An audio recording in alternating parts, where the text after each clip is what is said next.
You have a real passion for sports. So where did that come from?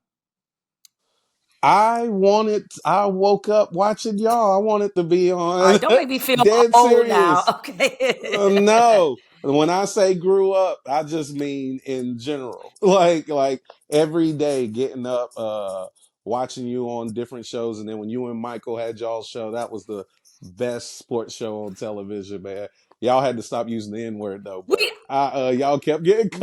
Ryan, I swear to God, I promise you, I never said the word nigga on TV on ESPN one time. Oh my, You never said never. it. Oh my mama, I'm telling you, I never. It was Michael then. My, It was listen, Michael. I did TV with Mike for 5 straight years. I swear to God.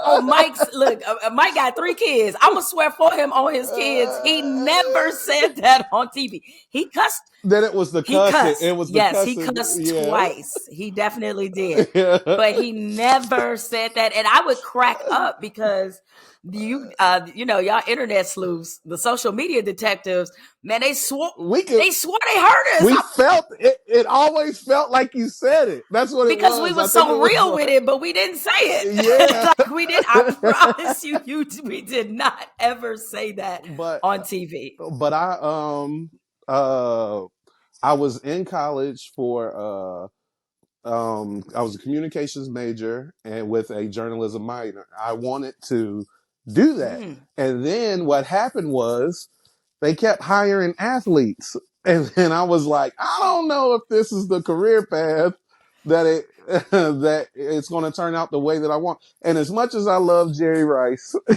I used to watch it and I go, oh my God, they don't like people who are like, it's hard to speak on sports in a way athletes can because they lived it. Mm-hmm. You know what I mean? But as a sports fan and a sports fanatic, it's like, even when they're focusing on playing, I'm paying attention to everything in sports. So I feel like even from like, I can't speak firsthand, but I can speak on doing like, I pay attention to everything and research everything. And I feel like, it was not as appreciated anymore. It seemed Mm. like that perspective wasn't as appreciated anymore and, kind of fell into comedy after that. But my love for sports still shows through my comedy. So, I still kind of get to do what I love. Well, even with you noticing that in the business, and I've certainly been vocal about that as well, is that if you are a Black man and you want to get into sports analysis or sports journalism, the majority of those spots are going to go to the players. And then it becomes, and Mm-hmm. this is not to, I don't say this in an adversarial way at all. But I think it's even harder now. Yes, of course you have Stephen A. Smith, but like he is now going to be more of an anomaly because most of the networks, Mm-hmm. when it comes to hiring Black men to talk about sports, they want them to have been former athletes and not people who um, just by watching the game, being around the game, like can make some really smart observations. But with that being said, does seeing, say, the rise or the success and popularity of like Cam and Mace's show, does that make you want to try sports in a way that Um, you thought you could before? I think I'm going to try my hand in sports again. Cause that does, but their popularity from hip hop is so like large in our community. I think they could have talked about anything and we would have tuned in. It just so happened that they are talking about sports, but those guys are entertaining in general. So I do want to go. I'm probably going to, jump back into sports. But, like I said, growing up, that was a huge thing. Stuart Scott is just like, you know what I mean? The end all be all for me. That's who I really grew up watching. So I didn't grow up watching you. I grew up watching Stewart, but, he made it cool. You know what I mean? And, I think he probably has a lot to do with, Mace and Cam doing it. Cause I don't know if we always thought that journalism was cool or commentary was cool, but now we see it that way. So, with the success of him and Mace, Yeah, I think it's something I want to try my hand Yeah. in again for So sure. let's talk about you being a Duke basketball fan. So what's it like being the fan of a team and a program that often kills the dreams of Black America? From UNLV to the Fab Five, really, Hey, Ryan? yo, I'm telling you. Hey, let me tell you. It is interesting, especially being pro black in the South. So everybody's like, really, bro? That's your team? How many different lineups we had over the years with like one black guy in the starting lineup? and I don't know, man. It's just like I was 5, man. What do you want me to do? I was put into it. By the time I, understood like how they were ruining the lives of black men everywhere. Right. I I was already a It was too fan. late. What do you want? It was too Yeah. late. It was too late. So, but I try to stay. I don't budge. You know what I mean? Like being in North Carolina, I never switched over to the Panthers. I'm 49ers still. So no matter what, I stick with my team. So I got to deal with it. But yes, I get a lot of pushback for being a Duke basketball fan. Right. A Yeah, I ton. don't know what's worse, you liking Duke or Kev on stage or a mutual friend liking pumpkin pies. Like I feel like both of y'all something went wrong. Like I don't know what. Man, listen, pumpkin pie with, and he I mean, stands on right, it with hard. like, hard. He don't even flinch. No, but all jokes aside, though, Duke basketball, especially this year, a lot to be excited about. Cooper Flag looks like the real Yes. deal. So, Yep. Until the last 50 yes, seconds. But yeah, man, he's yeah. young, man. Give him a little time. Give him a Yeah. little. Nah, look, he early. He graduated early. I'm not knocking him Okay. whatsoever, but he looks great before the last 50 seconds. Man, he is phenomenal up until Uh, then. well, Golly. given what the expectations are, not that they're any different in any year in the sense of there's always championship expectations at Duke, but what's sort Mhm. of your takeaway so far on this year's team, other than Cooper Flag in the last 50 seconds? Really young, really talented. I think by the time we get to tournament time, they'll really be, you know, they'll really be prepared to make a run. Being that Connecticut isn't going to be there anymore. Uh, when we played Kansas, big man is impossible for us to guard, but if we can somehow get him ejected again, I think we got a. I think we got a shot. Somebody got to eliminate them. I don't see us, and then there's always Izzo who could play with me and somehow make it to the Final Four.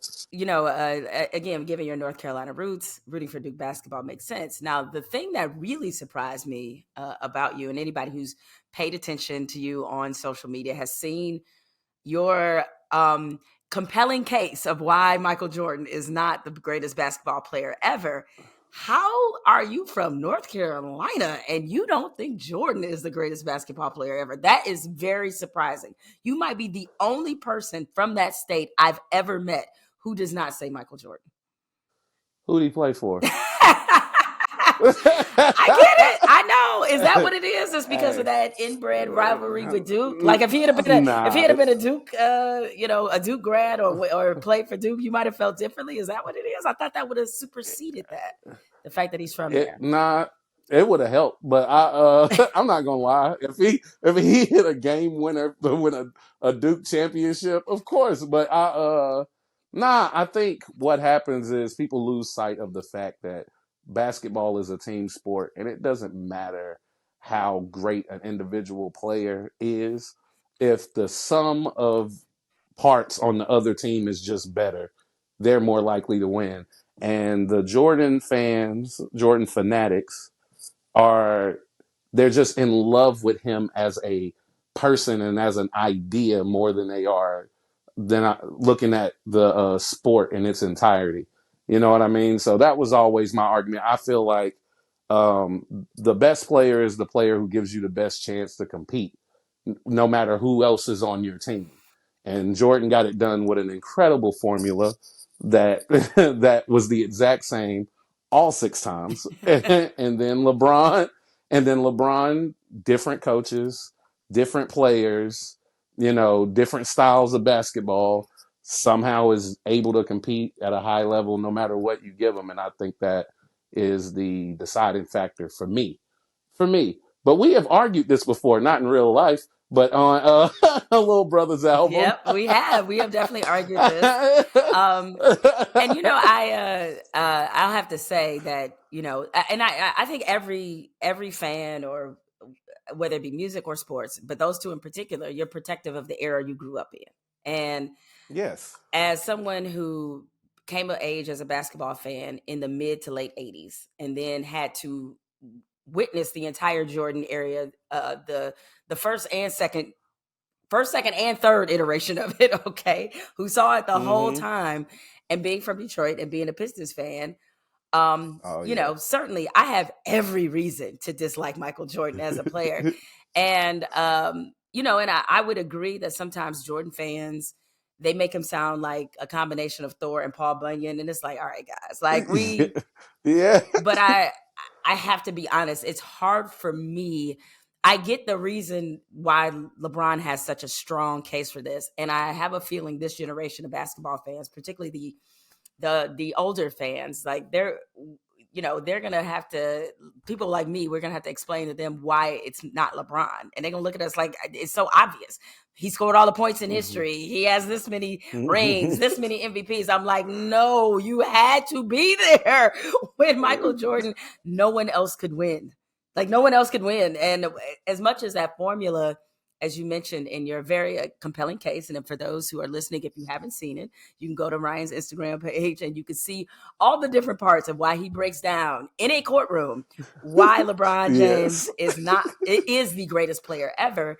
My pushback, I would say to you, would be LeBron, even though he's been with different coaches, there's still some formulaic elements to how he wins as well. Like you certainly pointed out how Jordan had Paxson and Steve Kerr. All true. All sharpshooters, could hit the open shot once Jordan finally trusted his teammates enough to actually let them hit the open shot. That is all true. But in Miami, they had a formula. And Eric Spoelstra is going to go down as one of the best coaches in history, if Of not already. course.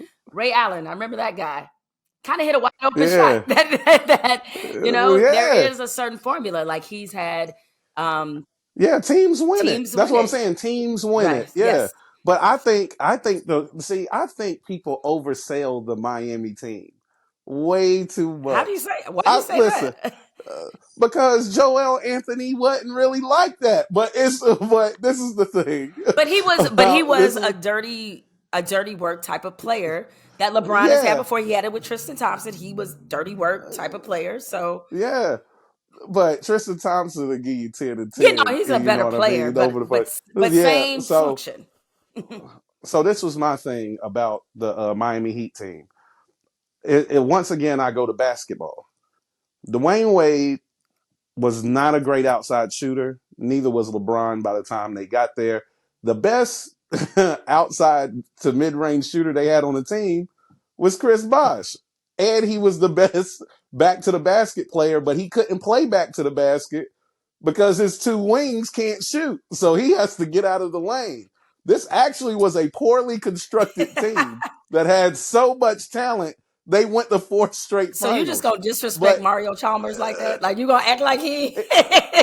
exactly. But and they got it done. They got it done with Mike Miller coming off the couch with He's a half a pretty good back shooter. and one shoe. Yeah, oh no, he's an He's a incredible pretty good shooter. shooter. Yeah. Yeah, he not was knocking down what 7 threes Mm-hmm. with one shoe and a bad back. Like that's a shooter. James Jones always could shoot. I think he contributed to if you watched him like I think he might have contributed to LeBron being a better shooter because I was like, why is LeBron taking this man everywhere he goes? And then now LeBron is a good 3-point shooter most nights. So but I think that team was poorly constructed. I think the talent is so heavy that some people go, if you have 3 superstars, you're supposed to But what about their games? LeBron is good at drawing attention and kicking. He can't kick to Dwayne Wade. He's gonna catch it and drive it too. Mhm. If they don't get out in the fast break, they really didn't stand a chance. That's why Pop was just like, yeah, just don't let them run. Just don't let them run and see what happens. And to some degree, Dallas employed that same the finals they lost to Dallas. They had a similar game plan, and it's one that Pop had Yeah. used before. I mean, I had to cover that brutally awful finals when LeBron took that first Cavs team that he was on to the finals against the Spurs. And when you're a reporter, you're covering something like that. You like you basically are asking yourself, can this end in 3 games? Because America is the Yeah. precedent, right? A team with old ass Eric Snow, not even the young Eric Snow. You're right. Yeah, I'm Okay. good. I thought it was hard. Was it? Okay. Yeah, old ass Eric Snow. You have Boobie Gibson. Man, that team, that was Boy, they was stacked. Let Jordan fans tell you, boy, they'll do anything. It'd be like LeBron took the worst team and the worst finals team in history yeah. to the The only finals. the And only team that was maybe worse was Allen Iverson's team that he took. that was they had a defensive player of the year, six man of the year on that team. Man, There was nobody on that team with LeBron. There was no listen, and this is the thing. I hated LeBron back then. I think there's always this thought. If you knew me as a person, I don't like nobody when they come into the league. I'm not a fan of anybody. You have to earn my fandom. okay. So yeah, so LeBron, I didn't actually start liking LeBron until Dwayne Wade started kind of, you could tell he was deteriorating, and LeBron was really like having to pull the heat across the finish line. And the second run in Cleveland is where I was like, oh, yeah, I can't say nothing about this dude. This is the best basketball player I've ever seen. Mm. Ever seen. Whenever he took Golden State to 6 games, and his second best score was, I can't even think of his name right now. He was the center. Oh, It you was talking about Kevin Love? no, Timothy Oh, Mozgov. Mozgov. I'm sorry, that iteration. Okay, yes, that's right. I totally Yeah, okay. Timothy. Yes, They went 6 games, and he had his second best score was Timothy Mozgov. Third best player was Matthew Dellavedova, Dellavedova, and yeah. they went. I was like, this guy is, and I think a lot of Jordan fans don't understand this too. You learn a lot about people in losses. You know what I mean? Patrick Mahomes' greatest Super Bowl performance to me is in the loss to Tampa, Hmm. where he's just running for his life, diving and throwing the ball sidearm, and it's hitting his players in the face mask. That's when I was like, oh man, this is probably the best thrower of the football I've ever seen. How do you even do that? And some people will go, well, they lost. Well, they broke the record for, quarterback pressure. You're not supposed to win that game. But it made me see that how good he really was. Whenever the everything isn't stacked in your favor, how do you look? Is how I look at who the greats Yeah. are. That's why Tom Brady ain't gonna never be one. What? No, he never gonna be one of my guys. Oh, No. really? So do you feel like Brady won because you look at some of Brady's until he got Randy Moss, like Brady didn't offensively, he didn't play with stacked teams like that. So I would think he would Mm-mm. fit the mode of what you're talking about is somebody able to win more with less. Mm-mm. No? Mm-mm. Like his first 2 Super Bowls. I don't think he threw for Yeah, he was 170 correct because of yards. the way the team was Yeah, constructed. Yes. yep. Okay, Yeah. but they'll count that. They'll count that as that they'll be like he has 7 rings. Well, he was carried. The Super Bowl He that they wasn't won carrying it like all 10 to seven now. no, no, no, no. The Super Bowl where they won like 10-3. Oh man, he really tore it up in that one. Like then you got all the asterisks, the tuck rule and the Oh, yeah. spot gate Oh, and the come on, deflate man. gate and the but it happened. But it happened. I can't Do act you like really it think he didn't won a happen. Super Bowl because of Deflategate? Like, I think this is what I think happened. I think that he injured his thumb, right? So they deflated the ball to make it more comfortable for him, and that's cheating. This is how you know. This is how you know the ball was really deflated. He threw an interception, and the linebacker who never touches the ball said something's wrong with this ball. So you got to think he didn't throw an interception for 10 weeks. For 10 weeks. That means he's been throwing a deflated ball to the best tight end in the history of sports with hands this big. Like, I mean, there are competitive advantages. And they act like having Bill Belichick is not an Well, advantage. yeah, I Bill mean, Belichick is, he's a great yeah. coach, but what did Bill Belichick do without Tom Brady? And who won without the He, yeah? Who won without uh, Tom? Because so, Tom Brady won so, another so ring. Bill Belichick, he did. yes, without He him. did. Tom Brady went to a team that had a top defense, Uh-huh. 2 Pro Bowl wide He did. receivers. Then he went and added Gronk. He added AB, and he added Leonard Fournette. All of which scored in the Super Bowl. None of the guys who was actually on the team before he got there scored in the Super Bowl. Actually, and then in the divisional round, he threw 3 picks. He did. In the NFC Championship, he threw 3 picks. No one talks about it. So If you saying Dak they won Prescott in throws spite three, of Brady? of course they won in Oh my spite of Brady. God, you are crazy. What quarterback throws 6 picks in 2 weeks and they're like, man, he the GOAT. That's just what he do. He's just a You winner. know why? He just Because goes when out it there. matters, you know you don't want No, you don't want that man to have a ball. You know when it matters, you don't. Right? that It's just is like with that Patrick is true. Mahomes. You don't want him to have the ball last at That all. is true. And that's why I'll give him credit for that. But at the same time, right, if my head coach, when he's with the Falcons, runs the ball 2 times, we're not even talking about that. If the Seahawks Please run, don't get me if the started. Seahawks run the ball, what? Just hand it to Marshawn Lynch. It's like his career is more favor than good. It's just like the stars aligned for him so many times. And I'm like, good for him, because you need a little bit of luck. You I think do. And he had a lot of it. everybody does. I mean, Yeah, for example, it's like we were talking about LeBron.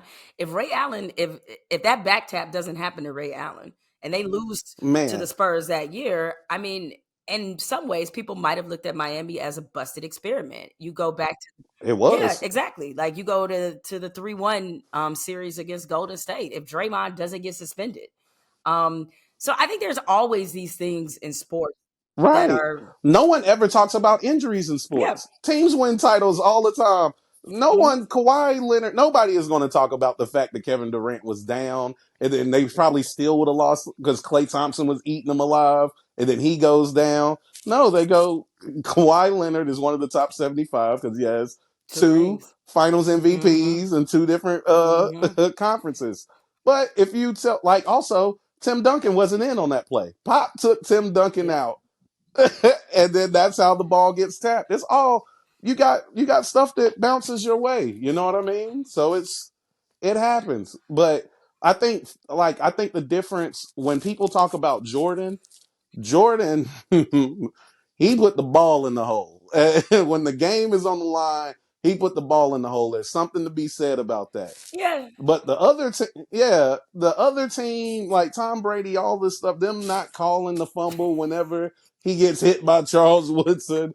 You know what I mean? The Rams refusing to run a different formation. They ran the same for new Bill Belichick figured it out and then was like, they were like, do something else. They were like, nah, we've been doing this all year. He knows the plays. He knows the plays. They just didn't. That was mind boggling to me. And then, Atlanta washing them, but they decide they have Freeman having a career year. Don't give him the ball ever again. Man. Like he was averaging 5 yards a carry. Same thing with Mike Martz. Marshall Falk was averaging over 5 yards a carry. Stop giving him the ball. The guy with 2,000 yards total, 4 consecutive seasons. Let's stop giving him the ball. So it's choices like that make me go, okay, that helped Brady get to where he was going more than what he was actually doing. With Michael Jordan, you couldn't do nothing with him. You couldn't do nothing with him. Anybody who says he's the GOAT, I completely understand that argument. But there's too many times I watched Patriots game. He'll throw a screen to Kevin Falk. Kevin Falk make a guy Just the miss, and then dive for it for the disrespect. first down. Dive for it for the first down, Oh, and they be like, "Man, Brady really gets it done in the clutch."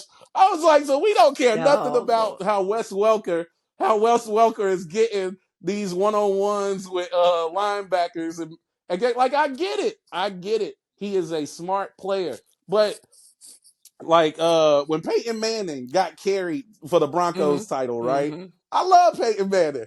I don't even count that Super Bowl, but they people say he got two. I mean, technically he has You two, said but technically. come on, man. Come on, man. Oh, Come on, oh man. man. Man, Blaine Gabbert could have got that Oh Super man. Bowl.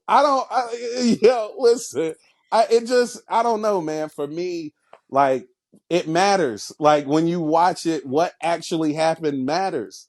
And I think, too many times in the Brady argument, we're not watching the game like that. It's always results, and it's never what happens. Like Patrick Mahomes gets a lot of rings. They never call holding on that offensive line. Now, whether you Oh, so you just gonna piss off every fan base during the course of this conversation. if they want to, but this is what you got to understand. I'm a Duke Yeah. fan. Refs cheat for us all the You time. might be the first All Duke the fan time. I've ever heard admit that. I'm saying. All the time. That's why like when people say, "Well, my best friend is a Tar Heel fan," he'll be like, we'll be watching the game and it'd be an awful call. He'll look at me and I won't even look away from the screen because I can feel him looking at the sun. They cheat for Duke all the time. I remember we played the Tar Heels. I think it was Austin Rivers. I think it was either no, it might have been Seth Mm. Curry took like 9 steps into a three I think pointer, I remember hit it to that. take the lead. I was like, everybody's looking at me. I was like, I don't know what to say to that. He like tucked it, juked, did a spin move, came out. And I was like, Dad, you ain't even got to put the ball down anymore. That's crazy. You know, But that's what I'm saying. When you have an objective view, you have an objective view. Like I know, like whenever the Ravens was blowing us out and we cut the power off, I know we cut the power off. who took the cord out in the Superdome? Yeah, man, I was watching the game like, thank God, somebody do something. I was just the momentum had to happen. So, and then we got it back on the back end because that was pass It interference on was. that last throw. Yes. Yes. Yeah. So I mean, but we cheated first, so it's whatever. But Well, I'm glad you brought up the 49ers. Been a little bit painful for us as 49ers fans. We keep going to Super Bowls and losing them. And it seems like we really love to lose them with Kyle Shanahan. Um, you mentioned 28-3. He obviously was the offensive coordinator when that happened in Atlanta. We have seen something similar in both of the Super Bowls that we have lost to Kansas City. We averaging 9 yards a carry. We got Jimmy Garoppolo. He decides, let's throw the ball. Right? This last Super Bowl, very same thing. They could not stop us on the ground. So for an entire quarter, naturally, Kyle Shanahan decides that he would like to throw the football because sometimes my issue with him is that he'd rather look like a genius than win the fucking game. Win the game, dude. I don't yep, care about you being a genius. Let's win the Super yep. Bowl. All that being said, you see how this season is going. As the recording of this podcast, I think the Niners maybe 6-7, or they're one game under 500. Just beat down the Bears. We know that injury list is long between Trent Williams and obviously McCaffrey gone for the year. To Ayuk, Ayuk out for the season. Greenlaw. Greenlaw, like just I mean, everybody got hurt this year. When you look at how this team is constructed, and just where we are right now in the NFL, does it feel to you like this run has come to an end? No, it comes to an end if we pay that quarterback. They cannot overpay the quarterback. You overpay the quarterback and it's over. What's overpay? Because I mean, Dak Prescott, I think right now technically is the highest paid quarterback, or will be for 2025 for sure. So If your name is not Patrick Mahomes or Josh Allen or Lamar, you should not be making $40 million to play quarterback. Nobody should be. That is the number you give somebody who can carry a franchise. When we have injuries, we lose. Brock Purdy does not carry the franchise. Yes, he looks good when everybody's on the field. That's because everybody's on the field. The moment you pay him, you cannot keep people. You can't keep Right. him. And then now what? And now what? He has he ever? This is the game against the Bears is like the first game he won without Trent Williams. He don't even Hmm. win. Like so for me, like and he's a good quarterback. He's a good quarterback. It's just too early to give him that kind of money. Joe Burrow is also, a guy that's worked. But you saw what happened. They paid him and the wide receiver. Both of them are having career Hmm. seasons, and it don't Yep. matter. It don't matter. You need a team to win a Super Bowl. I miss the days where people understood defense wins championships and you run the ball. That's that. And if you're not running the ball, then you need a Patrick Mahomes type player. You need a Tom Brady type player who can convert on third downs, where you just put the ball in their hand and you like whatever happen. Like we trust whatever happens will happen in our favor. But I don't think he's that guy. I think a lot of quarterbacks would look good with McCaffrey, Debo Samuels, George Kittle, Brandon Ayuk, and the best left tackle in the Yeah. league, and then a top five defense on the other side. I mean, that's how you get there, and we got there with Garoppolo. So I mean, has he accomplished anything Garoppolo didn't accomplish? And I say no. So why pay that guy 40 to 50 million? But if he decides to be smart and take 32, He said take right? 32. It ain't like it like 32. That's still a lot of money. 32 a year. That's still a lot of money. Take 32, and then you'll be competitive throughout your career. Is but when you get greedy, sports is just that, man. It's a team thing. Once you take money from Tom Brady, that's something he did well too. He would take pay cuts. You would think players would think about their legacy in that way, but they don't. And Well, if they pay him, if they give him close to 50 million, I'm not going to be a 49 fan no more. I'm leaving. I'm jumping ship. like we've been through way worse than I'm not going. that. I'm not going to go. No, this is the thing. It's like you're trying to lose at that point. I don't want to be around for how that turns out because I didn't want him to pay Ayuk either. So that was that. The thing that the Ayuk what bothered me about that, especially when you see what he wound up getting, right? It's like we could have Mm-hmm. locked that up months ago. Like you basically took the first deal that they kind of gave you before. So there was no real Mm-hmm. progress made. And he seemed to want Justin Jefferson money, and you ain't Justin Jefferson. Mm-hmm. As it is, yeah, No. right. As it is, I don't know where this whole idea came from, and I certainly I'm not trying to count anybody's money, but when you look at what some of the wide receivers are making, it is kind of amazing to me that that market has been set that high now, especially since you see how Patrick Mahomes is winning. You see these other teams that like they don't have those kind of wide receivers that are making Right. $200 million. But But on the other hand, just real quickly, sorry to interrupt you, is that I also don't know if I can credibly tell athletes in a system that's really game to be owner friendly to not take your money or to not push for that money when the average career is 3 to 5 years. And the reality is like there should be more smoke for the person writing the check than the person who is actually receiving the check. You know what I mean? absolutely. I think this is the thing though. It's all about legacy for me, Hmm. right? So take the money, but don't cry when you lose it. Hmm. Take the money because you took the salary of three players. So don't get mad when you look. Go get your money, pull up in your expensive car with your jewelry and everything, and lose with Lose with dignity because you dignity. the reason. Because you're the reason. Don't opt for a trade a bit like, oh, it stinks over here. What? You're the reason. You're the reason. So like, nah. That be my problem. If it's like Carmelo Anthony, right? Got money with the Knicks, knew he was losing, stayed. Knew he was losing. He had nothing over there. Signed another one. He said, y'all want another max? Cool. He didn't jump ship until it seemed like nobody wanted him anymore. That's how you That's how do you it lose whenever with you. dignity. That's how you lose with dignity. You lose. You don't demand trades or that. You ask for all that money. That's what comes with all of that money. You gotta carry the load. And the reason why people got to stop looking at Justin Jefferson is he is the face of a franchise. Right. He's not just a receiver. He is the Minnesota Vikings. When you think of him, that is the first player to come to mind. Mhm. So technically, he's getting quarterback esque money for a wide receiver. And I think sometimes people are like, that's the wide receiver market. No, it's not. That is what the face of the franchise look like. Ayuk, you are the seventh best player on the team. Right. What are we talking about, bro?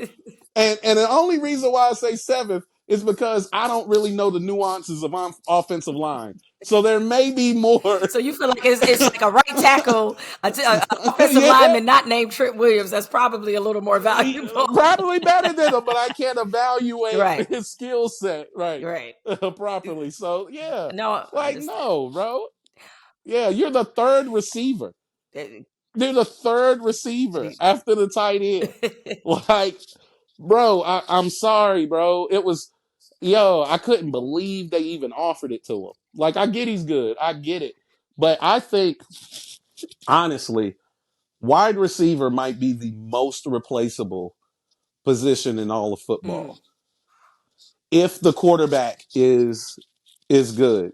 Pittsburgh Steelers showed you that over and over and over again. They did not, through Ben Roethlisberger's run, they didn't dedicate like years to nobody. Everybody wanted to get paid. It was always next guy, and the next guy ended up being somebody, you know. And then they go somewhere else, and we never hear from them again. So that was the thing, man. yeah, I mean I they think. have a certain formula because I think the Pittsburgh mentality is uh, they'd rather they'd rather get rid of a guy a year or two early than overpay him Mm-hmm. and he's once he's past his welcome, so to speak. You know, you mentioned earlier, you said a very important phrase. You said defense wins championships. Unfortunately, there's an NBA Hall of Famer who does not agree with you that you got into a bit of a back and forth with, talking about Yes. Kevin Durant. You called him out. Well, he sort of started it because he posted on social media Right. that offense wins championships. You challenged that and said him making that statement proves why he's been unable to win a championship outside of Golden State. He then called you a quote trash comedian. And that's when you Mm-hmm. decided to take a bazooka to a knife fight. So I want everybody I Yeah. want everybody to listen to this next clip. This is Ryan deciding that he has no regard for human life when it comes to Kevin Durant. All right, we're gonna drop that in post, but so people can hear your very amazing rant. So after saying all that about Kevin Durant, have you seen Kevin Durant since then? No, I Have you haven't ever seen met him Kevin since. Durant? I have not met him. I've been to games, of course, but I've never met him. And the thing was, he obviously wasn't familiar with my game, but it's okay. It's okay because he is now, and I think what a lot of people got to realize about me is like I really love to argue, and no matter Kevin Durant is in my top 15 all time. So for me to be able to make a piece of content or a body of work that discredits one of the top 15 people to ever touch a basketball says more about how great I am, not necessarily how terrible he is, right? The fact that I could find that much of an argument against somebody who's that great. Mhm. I think sometimes, but that's actually the point that I wanted to show him is just like, nah, man, I'm really good at what I do. You should probably tune in. It just sucks that you're the subject of the day. But Kevin Durant, I get where he's coming from, but I think if you listen to what I said, I mean, there's really no there was really no argument. His argument, his rebuttal was, I mean, he do this on the internet stuff. No, no, no. You can say whatever facts you have to the contrary, but there isn't one. Because at the end of the day, Jordan and like Jordan, he is considered the class of the class, right? He's the GOAT in most people's eyes. And then some people will even argue Kobe. No one talks about anything. Nobody forgets what they were as defenders. Mm-hmm. Yeah. Nobody. Jordan won Defensive Player of the And Year. Yeah. yeah, So, like nobody, like Kobe, what, like 10 mm-hmm. first team defenses or something like that? Listen, putting the ball in the hole is great. But if they can't do it, if they can't score on you, they cannot beat you. People get too into scoring, right? And like Carmelo Anthony, right? One of the best bucket getters I've ever seen in my life. Kevin Durant. Kevin Durant is second to Michael Jordan as far as bucket getting to me. Like there's no better bucket getter in the history of the game than Michael Jordan. After that, I believe it's Kevin Durant. But Kevin Durant is forgetting that like stops and turnovers rebounding changes the game so much.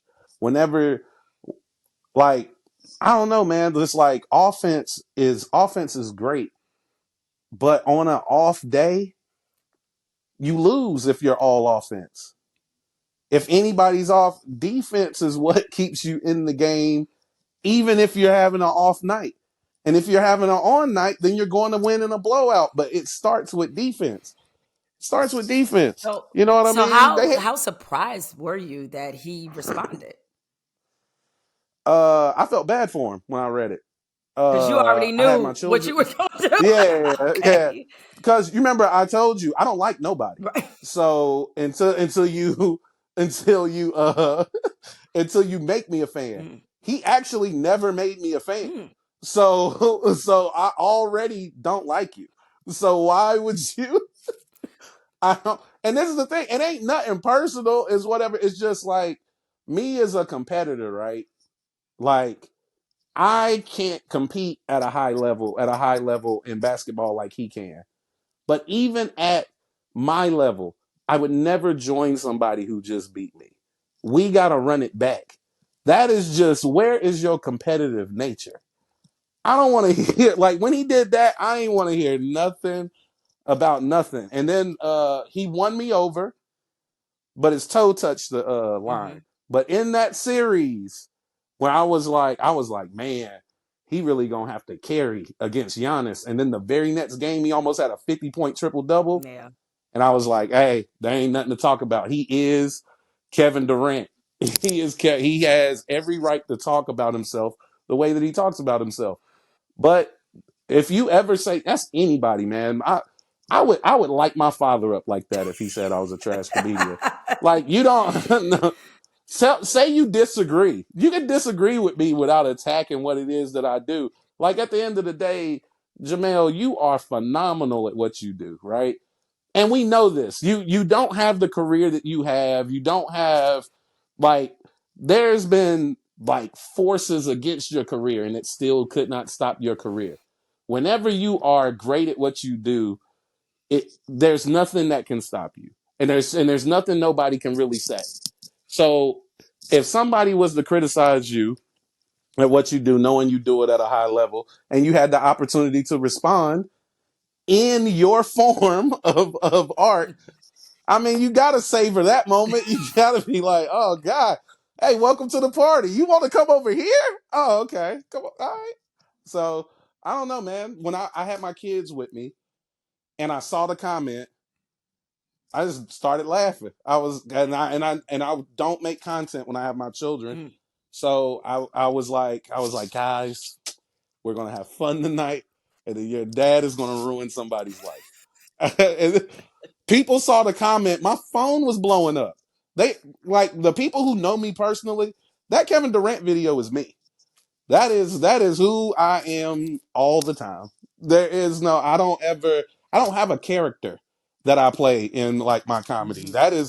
That is really me. I like to make people feel bad. I can't lie.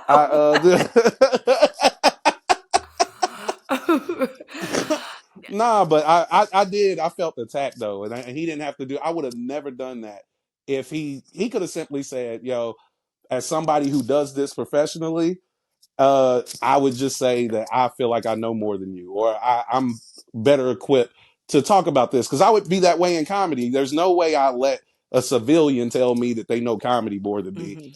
Hmm. I wouldn't even entertain the conversation, to be honest with you. I'd just be like, whatever.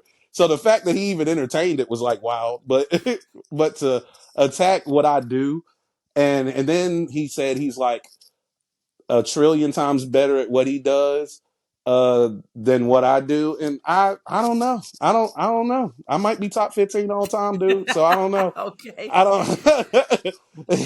Well, one thing, that video got millions and millions of views, and certainly, the people who follow you, they knew what to expect. That they knew there was going to be a strong response.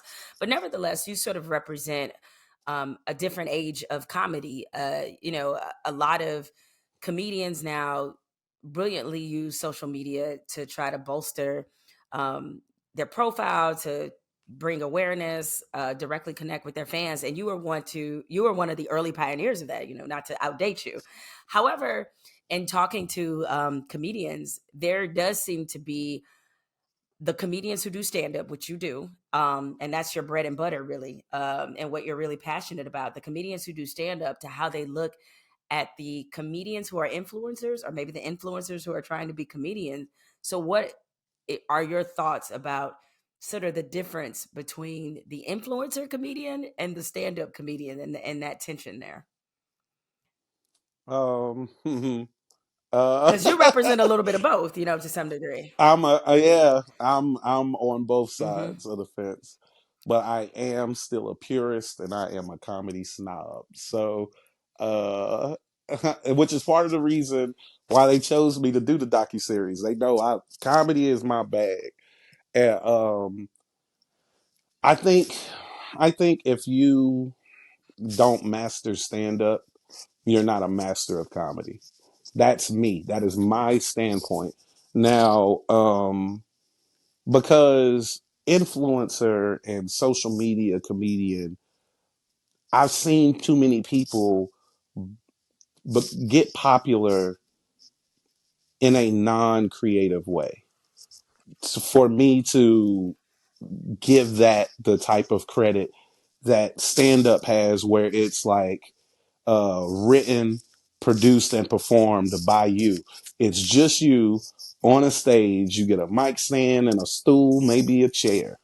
And it's up to you to make all these strangers in the room get on the same page with you about something that is personal to you.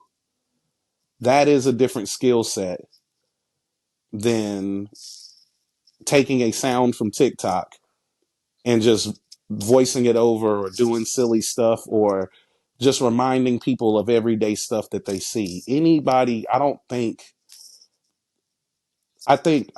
get me wrong, I support anybody's dream to make a way for their family doing whatever it is that you're doing.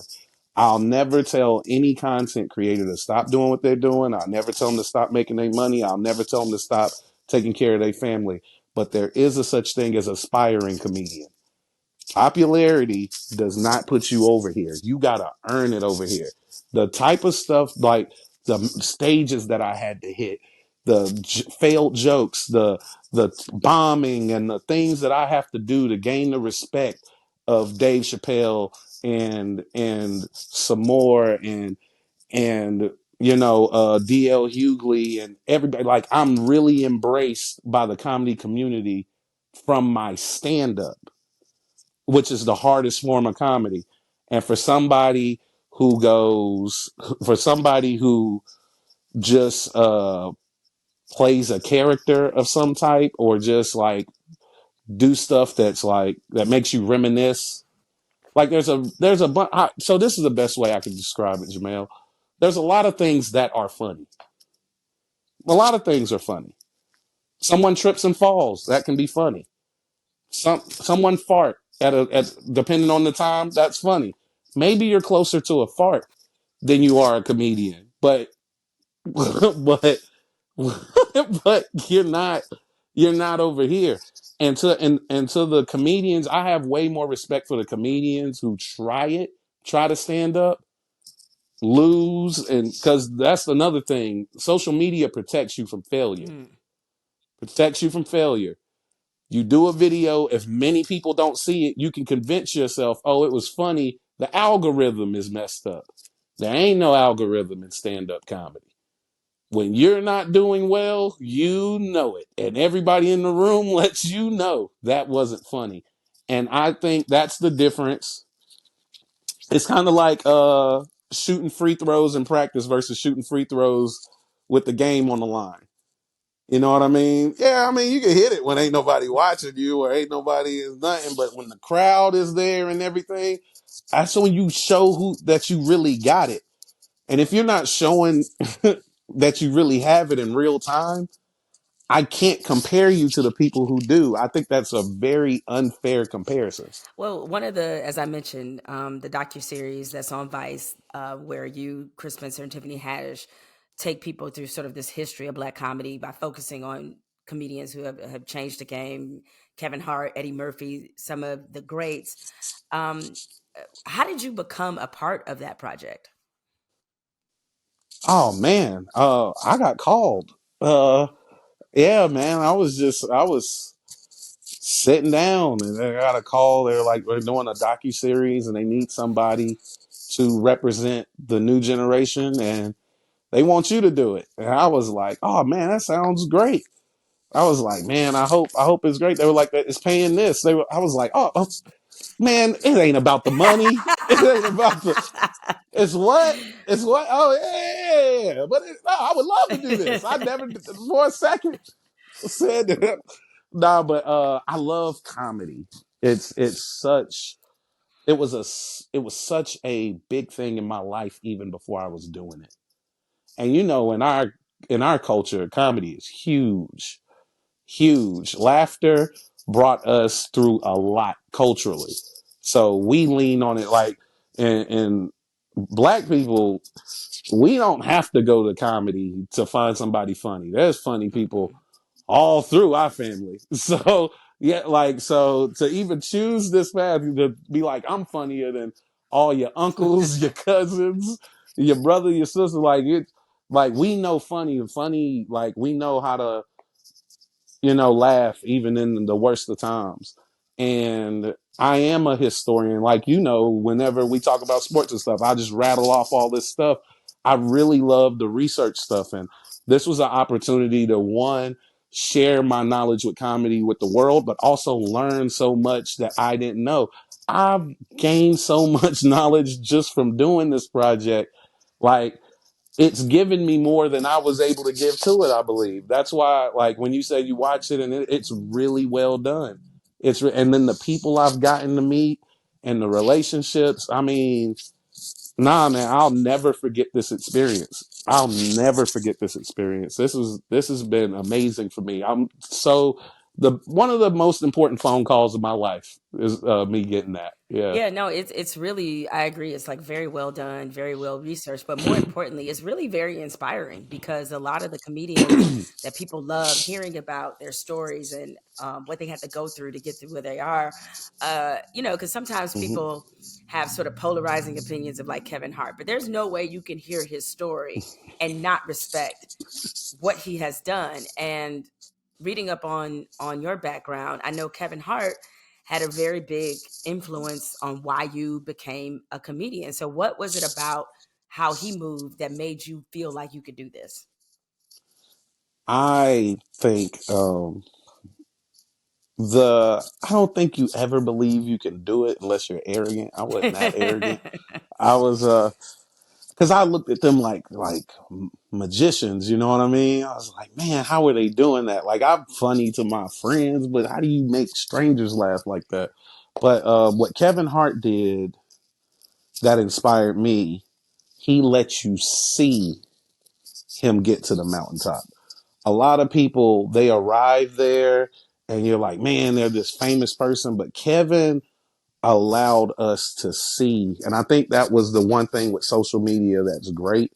When that's one of the tools, that's when social media for me, I'm not a big fan of social media, but that was the one part of it that I love.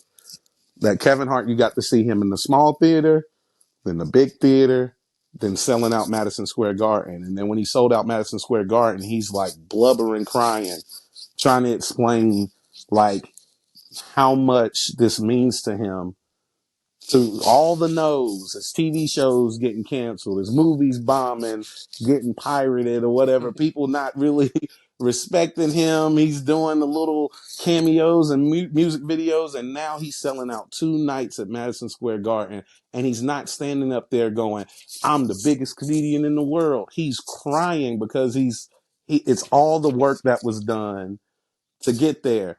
And in that moment, I didn't go, I want to be a comedian. I went, I want to chase a dream and have the satisfaction of getting to the mountaintop. It just so happened that the dream that I want to chase happens to be in comedy. But I think that moment, Kevin Hart would have inspired me to do anything. Mm. If I wanted to run an ice cream shop, I think that day I would have bought my first ice cream maker. It was bought my yeah. It was very I'm him. So my comedy style, my influence is more Dave Chappelle and Chris Rock and Patrice O'Neal. But the biggest inspiration, my biggest inspiration in comedy is Kevin Hart, and it's by Mm. miles. It's a long, by yeah, like he's probably one of the most important people, if not the most important person to me in my comedy journey. Mm. The one thing that's interesting about your journey is that sometimes when you talk to comedians, you say, "Oh, okay, how did you know you were funny?" They're like, "Oh, in school, I was a class clown. I used to do this and that." That wasn't necessarily your journey. So, when did you really believe and truly realize you were funny? People just kept telling Hmm. me. They kept telling, and I loved comedy, right? So I knew how it was weird. Like, I think I never liked showing people how smart I was or how funny I was. Uh, it wasn't that it was taboo. It was just something in me was insecure about it. And my friends, I went to a comedy show and my friends was like, man, you're funnier than everybody up there. And I was like, I don't even have the guts to get up there. I don't know why. But after seeing Kevin 3 days later, I got on stage. Mm. It was just like, yeah, it was like, either you're going to, cause I'm big on procrastinating too. So you gotta be like, yeah, like I gotta throw myself out there. Cause if I go, oh, I'll do it next week, it's not getting done. So I had to sign up for the first open mic that was even coming after I went and saw that special. But no, I couldn't be a class clown. Parents, strict parents, you be a class clown at your own risk. Not not in that house. Not, your teacher called me for what? You don't know how to. Oh, you missed the funny man. Yeah, my dad was funny too. So nah, yeah. So I always say that he's funnier than me. I'm not the funniest person in my family. I was the person smart enough to make a career out of it. So Now, it's funny how comedy, at least in recent years, have led us to these broader conversations about culture. And as we're recording this right now, one conversation that comedy has sort of ignited is about whether or not Black people allow people who are not Black to get a little too comfortable inside of our space. Kendrick Lamar recently called out Andrew Schulz because he made fun of Black women on his podcast, much to some giggles and some laughs. And it created, again, that conversation about, are we, the appropriate gatekeepers that we need to be as a comedian? And especially, having watched your stand up and watching how you navigate, nobody is safe. And mm-mm. so, what's your perspective about all this conversation around Andrew Schulz and whether or not he was out of bounds? I talked to Andrew immediately when I heard the Kendrick. This is the first thing I did was message him. I was like, they talking about you right now, right? So, Look at you egging it on like, hey, dog, I heard that. hey, it's crazy. Kendrick talking about you, right? I didn't think of nobody else. I was like, he's definitely talking about you, bro. And fans of mine have reached out to get my perspective. I'll give it to you. You'll be the first person to Hey, get all it out right. loud. I like an So exclusive. yeah, I don't police comedy at all. And I remember one time Dave Chappelle did this bit where Michael Richards said nigger a bunch of times, I remember, and yeah. we ain't seen him since. Yeah, we ain't seen him since. But Dave Chappelle says sometimes I feel like I'm more comedian than I am black, because even when he was doing all that, he was like, "Come on, Michael, you can get him back. You can turn this set You around. You can turn this set around." And he was like, "Nah, he definitely couldn't turn it around." Mm-mm. But for me, so for me, um, I am more comedian than anything else, right? And I don't police comedians. What I don't like is like if you are a comedian and you do bad jokes and they don't work and you make people mad, don't go, "I'm a comedian, I get the no, no, no. You didn't do what you were supposed to do. Right. We don't like we do get to say whatever we want Mm-hmm. as long as it's funny. So if way less people laugh than do laugh, you didn't do your job." Because Anthony Jeselnik, he had said on a podcast, and he attributes this quote to Andy Warhol: "Art is getting away with it." Mm. So if you don't get away with it, you didn't do the job. You didn't do the job. So like whenever the RNC came, right, and Tony Hinchcliffe did his bit, right, everybody was like, "Oh man," because they ain't know I know Tony, and I'm like, like, "Yo, what do you think?" I was like, "Yeah, he was bombing." They were like, "But what about the?" They were like, "What about the racist part?" I was like, "I don't know nothing about that. I know these jokes are bad. Yeah. These jokes are really bad." He was like, "Oh, it's my black friend. We're gonna carve watermelons later." And I was like, "It's November. Watermelon is a summer fruit."